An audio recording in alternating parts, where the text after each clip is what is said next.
Hello everybody, this is your notes for section 3.3 for geometry.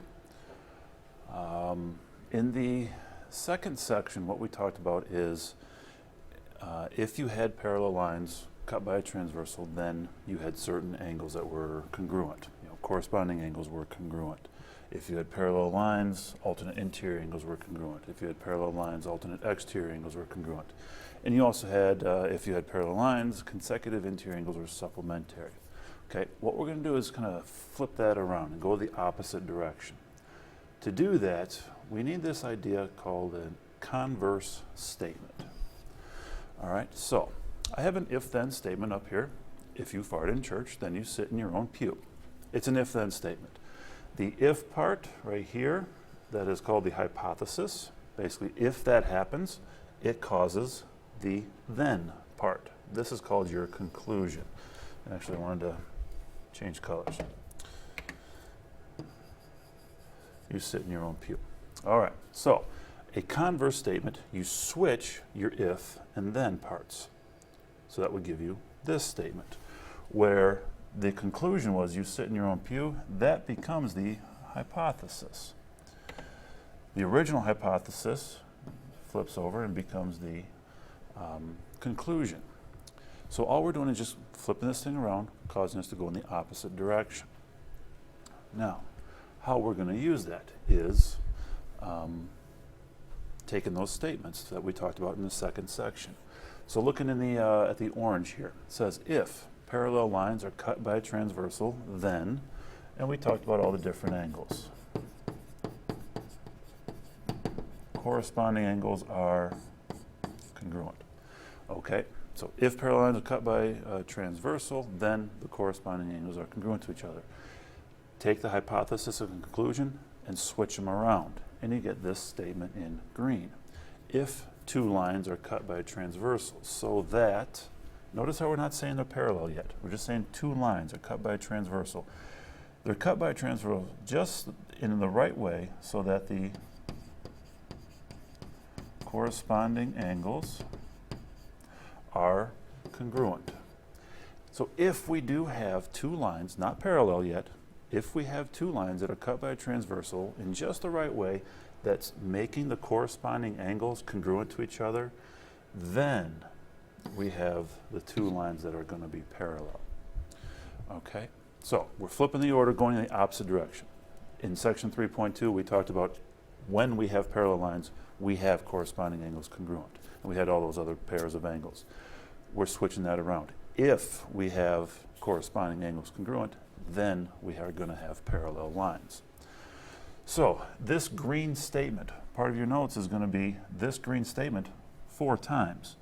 I'm not going to write it 4 different times, but what we have is just changing out the types of angles. Corresponding angles will be congruent to each other. Alternate interior angles. So the statement is going to be if two lines are cut by a transversal so that alternate interior angles are, and alternate interior angles were going to be congruent. If the alternate interior angles are congruent, then the two lines are going to be parallel. We also had alternate exterior. If two lines are cut by a transversal so that alternate exterior angles are congruent, then the two lines are going to be parallel. And lastly, we have if two lines are cut by a transversal so that consecutive interior angles are supplementary, then the two lines are going to be parallel. So we're just using this idea of a converse statement. If we have these special types of angles, that's going to force the lines to be parallel to each other. All right, so do not copy this down, but hit pause, read over it, look at the pictures, read through the statements, and you can see how we're flipping things around. If we have these angles, then we're going to have the parallel lines. All right, so a couple of examples here. What is the value or values of x that make the lines parallel? So to do this kind of problem, what we're looking at is our thought process is basically going to be, I want those lines to be parallel. I want line M and N to be parallel. I don't know they are, but I want them to be. So, if, your thought process again is, if these two lines are parallel, what would you know about those two angles? So, this 4x minus 28, this angle and the 100-degree angle, they're in the corresponding angle position. If the lines are going to be parallel, corresponding angles are going to be congruent. And so that becomes our setup. To get these two lines to be parallel, these corresponding angles must be equal to each other. And so to figure out what value of x makes the lines parallel, we set these two angles equal. And now it just becomes a matter of solving for x. Add 28, divide by 4, we get 32.